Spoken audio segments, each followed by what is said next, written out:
ยังตำรวจลาวคือว่าเฮงให้เถอะวะตั้งด่านกับบุเบิงว่าทางเป็นตะตั้งบุเป็นตะตั้งเข้าโค้งมาเจอกันเลยแม่โอ้ลงภูน้ำเนินมาดีๆสำเหนือเด้อเด้อมันเจอคันมันเบรกบ่ดีเด้อบัดนี้เขาลงภูมาสิบ่ตายห่าเบิดบัดนี้แม่ยังบ่ทันวิทย์ฮอดอันน่ะตีนคอยังแม่ก้นยังเงิงอยู่นะโอ้มันโค้งทุบจอกนี่นะตายย่านไผเห็นมันลี่ตายอยู่ป่าพี่ตั้งด่านก็ได้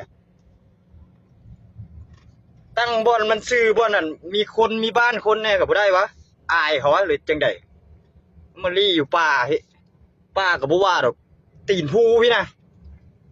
โอ้เฮงได้เฮงว่ะตาย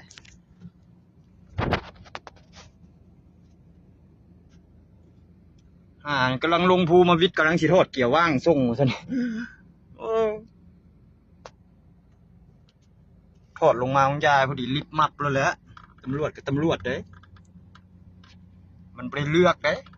ว่าเจ้าว่านายขั้นใดนะขวางทางเหยียบผ้าไปเบิดเด้